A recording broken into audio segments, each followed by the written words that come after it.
Hey everyone, how are you all doing? My name is Deborah. Welcome to another edition of TEARAMA with Deborah, which consists of tea and dramas. Today we are going to be talking about Descendants of the Sun episode 9.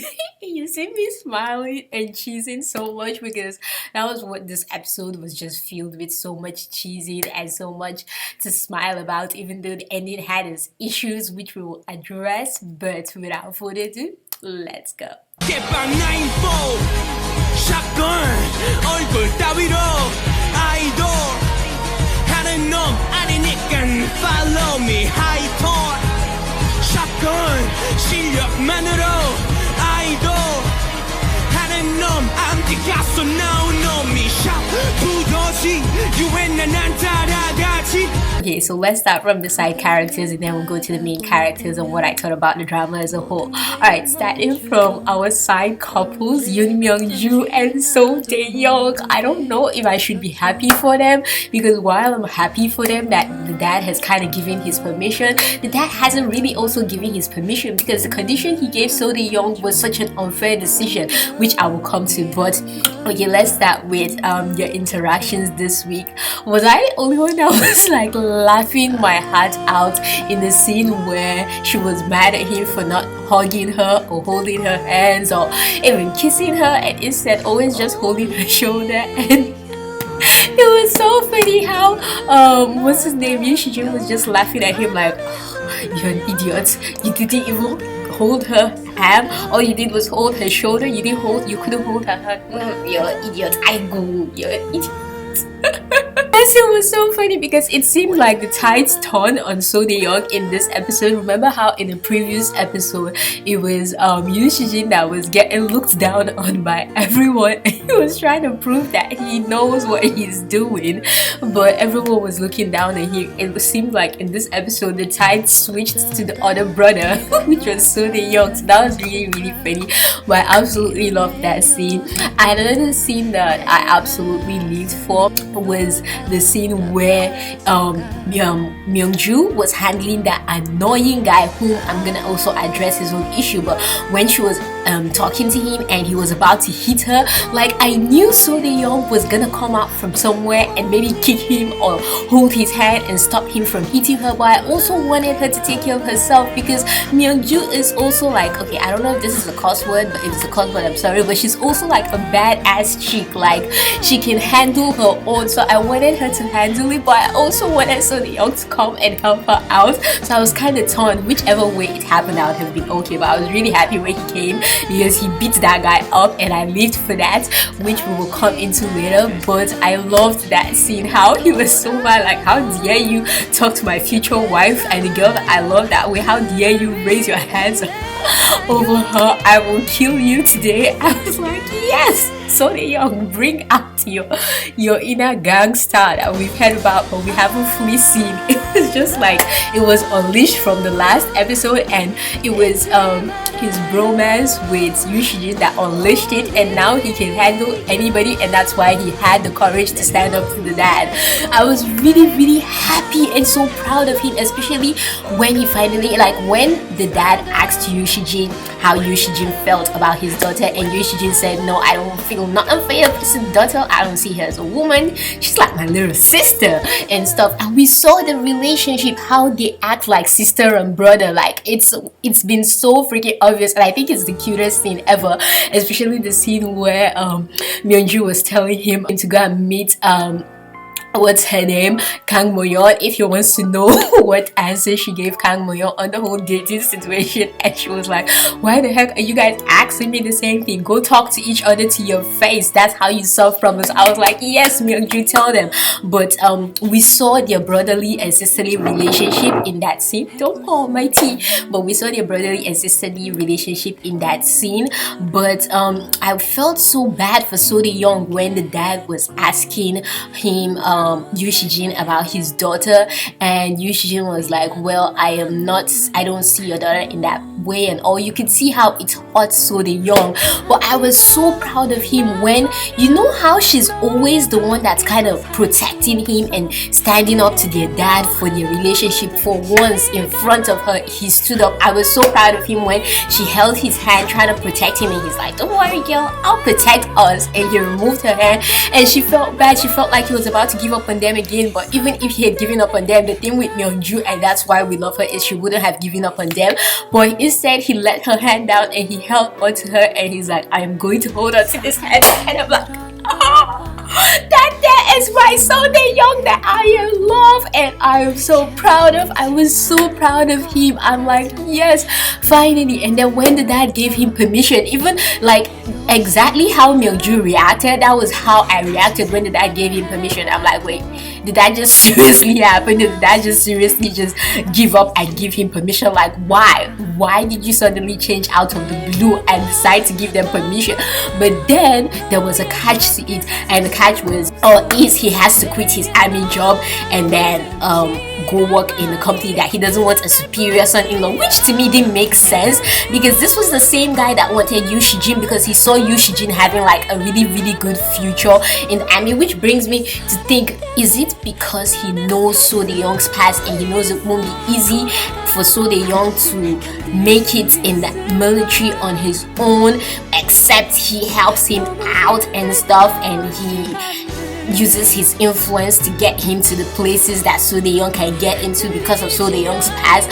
Or is it just because he just doesn't like So Young and he just doesn't want So Young for his daughter? Because it just doesn't make sense how you supported one for that very reason and then you're rejecting the other for that very reason. Like at first when I heard that reason, I said, oh, he just doesn't want his daughter to be heartbroken if her husband dies. And I'm like, hold up, but he wanted Yoo Shijin to be his son-in-law because Yoo Shijin had a bright future ahead of him in the military. So what is his problem? Why is he saying he doesn't want a superior for his daughter as a husband, and he's trying to get him into, well, he's giving him a good job, but this is the job that So Young loves, and he has people he cherishes, e.g.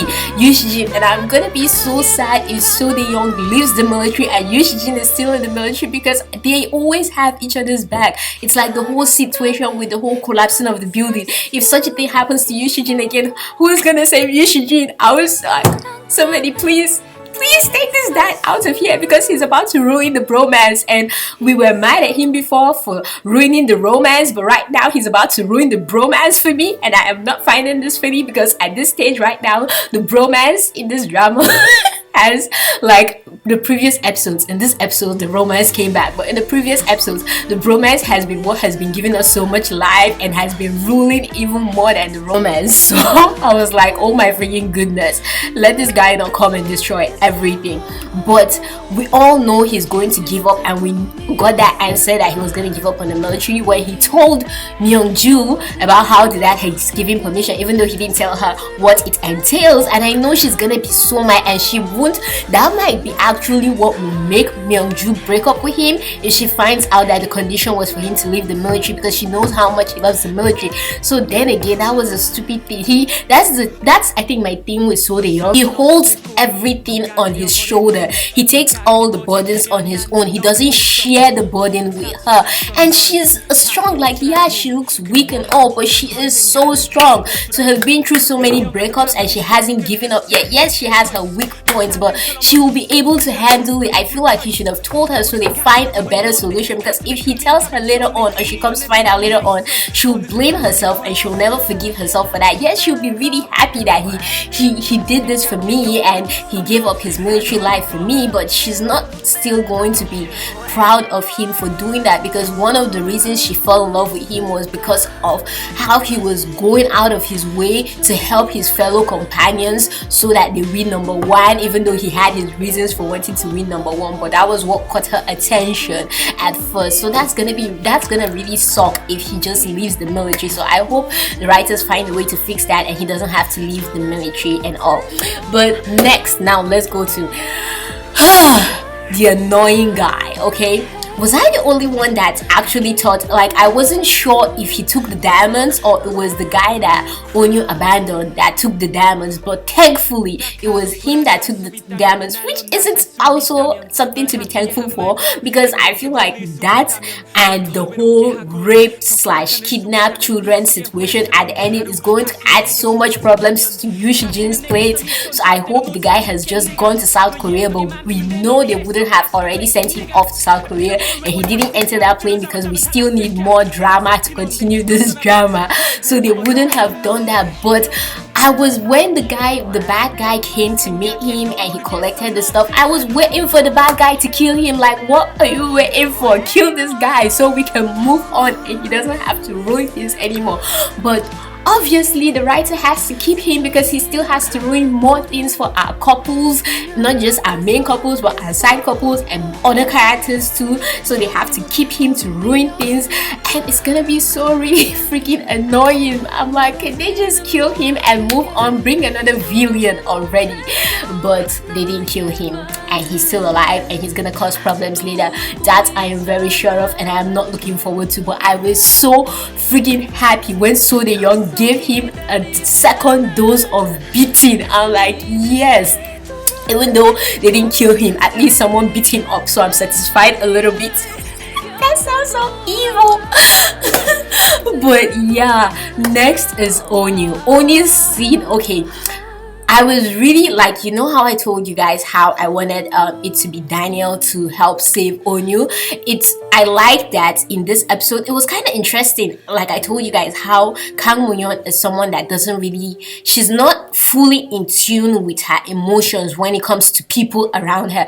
And there's so many opportunities she had to notice that there was something off with Onyu, but she didn't notice. And it was that older Ajishi guy that got Onyu out of that whole situation when his first patient died ever in his life and all. It was that guy that noticed, and it was that guy that came to seek out Onyu to try and help him. And I was so proud of that Ajishi guy when he told the guy on the bed that, look here, he's going to treat you and nobody else is going to treat you, because that's what Onyu needs. Onyu needs to be the one to treat that guy to get out of this phase he's in. He needs to be able to help himself get out of that phase. And I was really actually proud of him, even though yes, I want Daniel to help him get out of this phase that he's in, but I was proud of him for being willing to take it up on himself, and which is kind of, I found it really ironic though, because I'm normally someone who says teamwork, teamwork, teamwork, teamwork, but I was so proud of him when he didn't ask for help from the Ajishi guy. I don't know his name,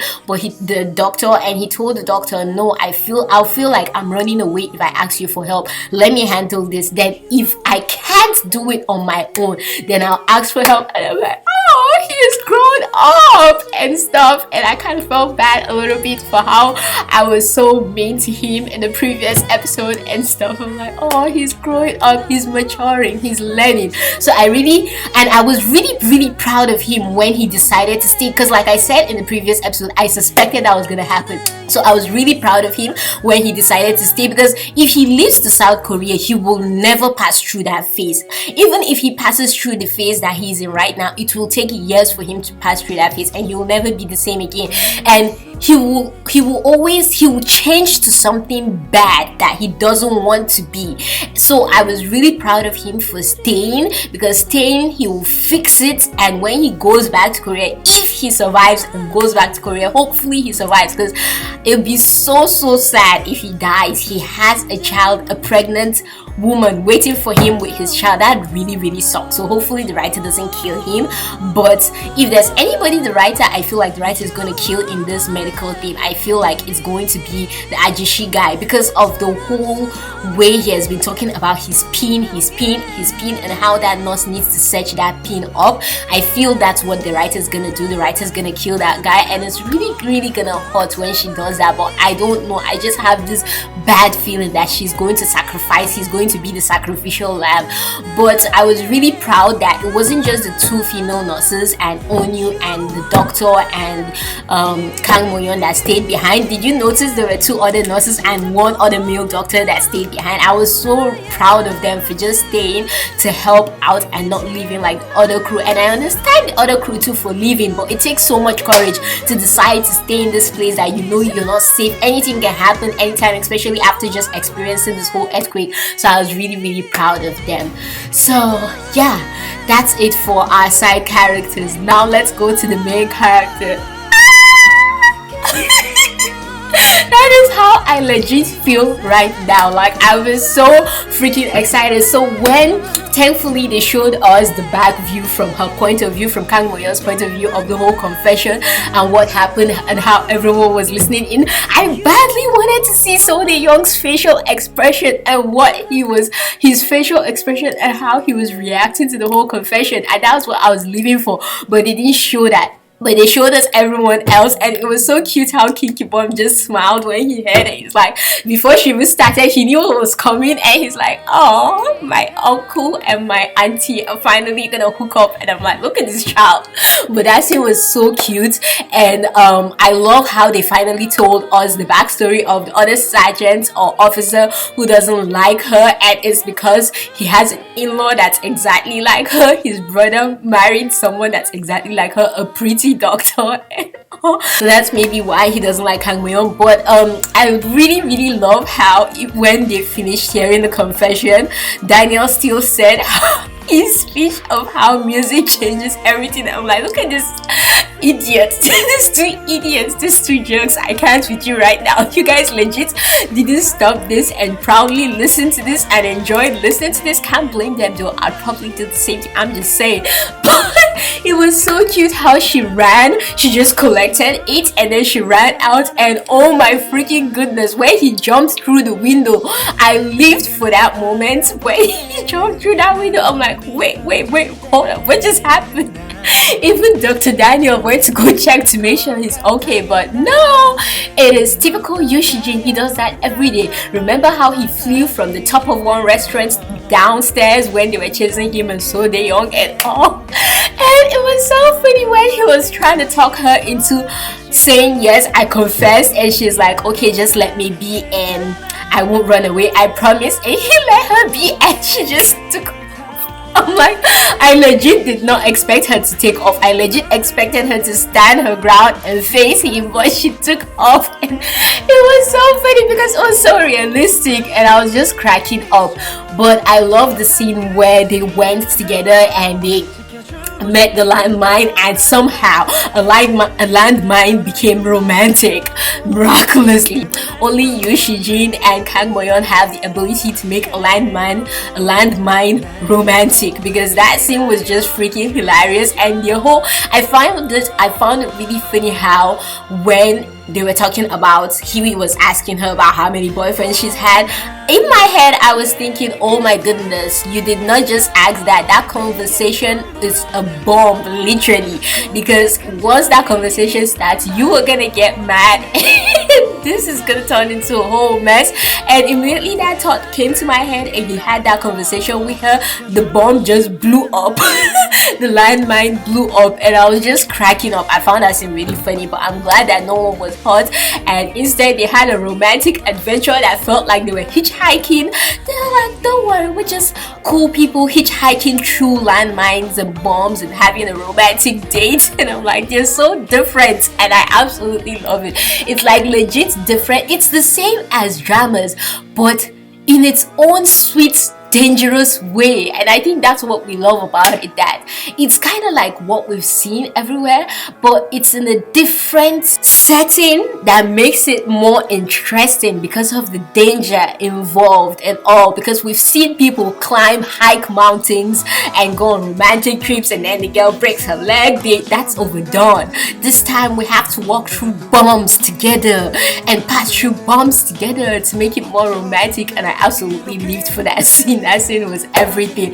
But the scene that totally caught me off guard was when they got on the truck and she was telling him everything, and I was so freaking proud of her because that scene, like at first I was all wait, why is this girl proving hard to get? Like, we all know you like him, he knows you like him, you confessed publicly, not with your mouth but your phone helped you confess that you liked him, and even though it was not of your own will, but and we see each time you meet him, e.g. the time that you ran away and you met him when you opened that window, which was really funny when Kang Myung-ju and So Tae-yeon came and opened the window to see who the other person was talking to. They saw each other. That was really funny. But even that moment, we could see that you were really happy talking to him. We could see your joy and how you're so in love with him. So why would you just admit that yes, you made that confession? But I came to understand it when she finally confessed to him on the truck on why she's not leaving and why it's because of him. And it was so cute how he didn't expect it to be because of him, but she admitted that it was because of him. And I love that scene because she took her destiny in her own hands. Like previously when the confession happened, we all expected her to live by the fate of the confession, like okay, this confession has gone out there, all right, you now know I like you, let's date. But she didn't allow that dictate her life, and she took her destiny in her own hands and admitted it with her own mouth, like I'm not gonna let that mistake, that accident to be my confession. This is my confession. When I am ready, I will say it with my mouth. And she said it, which has been an annoying journey but she said it with her own mouth on how she loved him and all. She was staying for him and she wanted to stay longer with him. And the thing that totally threw me off, like I legit paused it and I'm like, hold on, what the heck just happened? And I rewinded and I'm like, he didn't even give us, I'm like, wait, he didn't give me any prior notice. You know how if people are about to kiss in a drama, they look each other in the eyes, or they'll be like this intense chemistry or tension or something, but there was nothing. They were just 1 second they were talking and the next second they were kissing, and I'm like, hold up, before you do this you need to like give Deborah like some notices, give me some like hints that you're gonna kiss each other. Where the heck did this come from?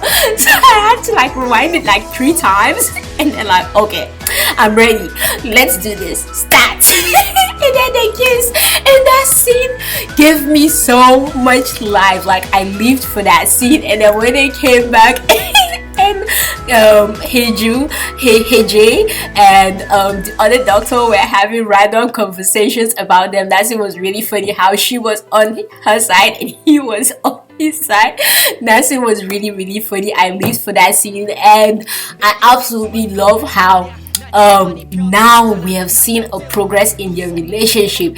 They are moving forward with their relationship. We got so much kissing in this episode. We got so much love and moving forward and breakthroughs for the couples, except the Jae and Jaeha couple, the older couples. We haven't really gotten a breakthrough for their relationship, which I am praying we get soon.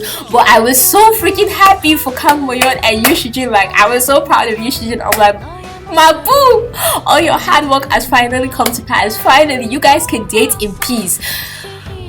Then we come to the ending where they went to the whole measles thing. At first I thought maybe someone was setting them up and all, especially when I saw the girl who was the rose that they were sending in place of the diamonds, because they couldn't send the diamonds, which is all that guy's fault. Like, why wouldn't you guys just kill this guy already? Like I told you all, he was gonna cause problems again, and he caused problems because if he hadn't taken that diamond, then these children wouldn't have to be sold to them, and all the situations that is gonna happen in the next episode won't happen. But luckily for us, the girl shot him. But unluckily for us, Yoo Shi-jin was being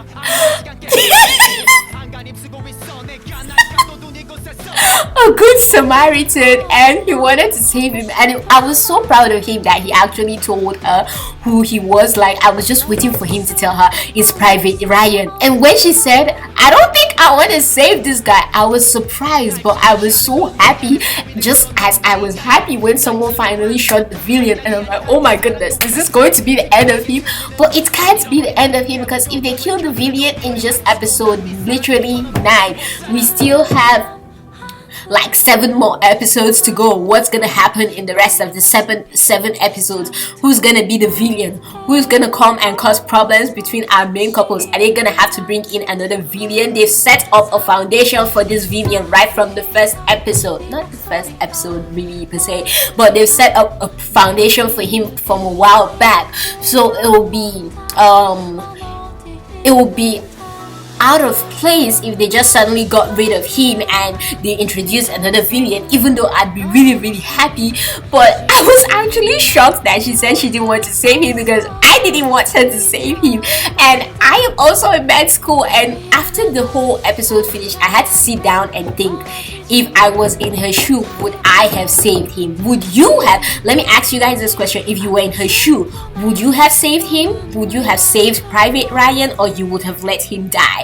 So it was really interesting how the doctor, didn't want to save him. Their roles reversed. She who saves people and just feels like life is dignity had no feelings for him, and she didn't want to save this guy because saving him will lead to him killing more people. Like, if she saves him, the rape will continue, the kidnapping, etc. But then Yushijin was like, save him, because that's what you do. I kill people, so I'll do the killing. When you save him, then I'll be the one to kill him. You would be the one to kill him. And I thought that was really funny. But then again, I thought, look here, she didn't kill him. If she lets him die now, she wasn't the one who shot him. It was that girl that killed him.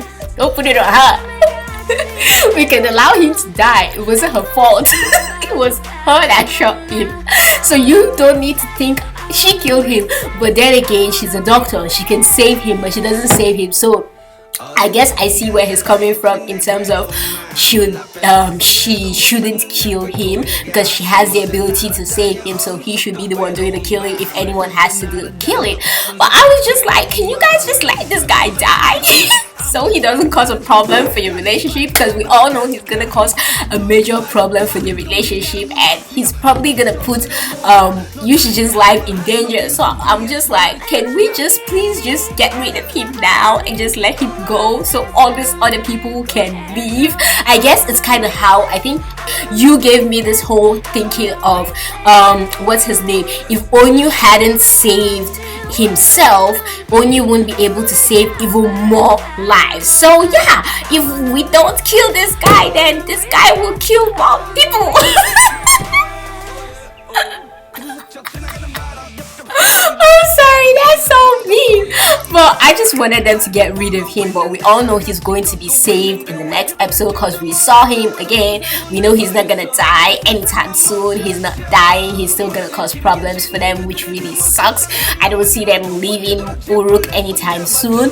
But that preview though, we know that they were still trapped there before the team came. They were trapped in a warehouse and all before the team came and all. But I really hope that there's no major problem in tomorrow's episodes, which I am so like, am I the only one that's literally so thankful that the episode is tomorrow? And this whole situation with the Private Ryan guy happened at the end, so it happens the whole thing is settled, at least in the beginning of the episode 10 tomorrow towards the middle, and then something else happens. Hopefully they end on a happy note and they don't keep us on our toes until we meet episode 11 again. But this was a feel-good episode. It was a really nice episode. Everything that should have happened.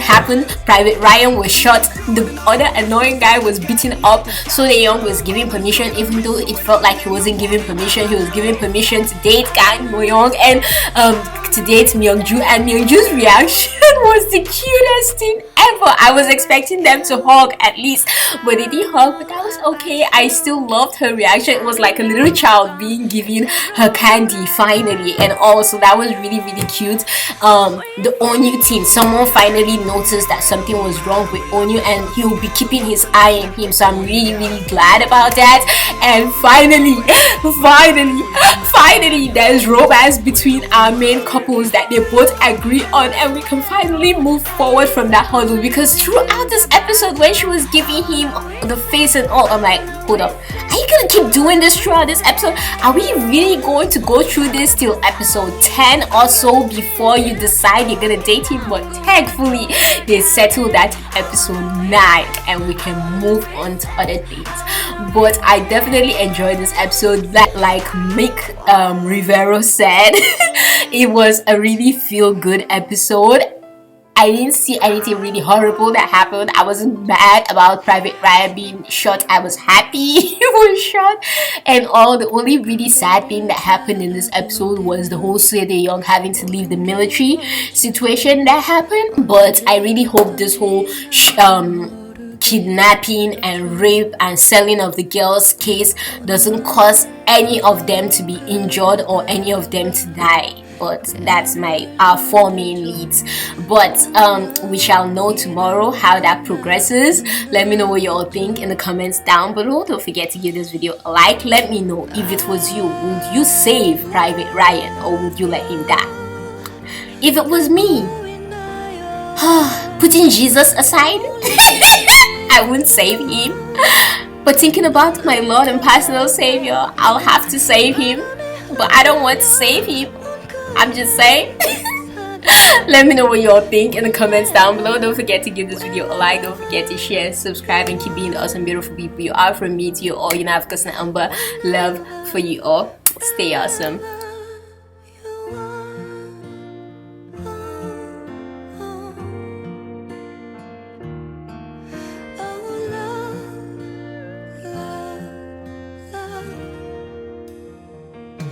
Just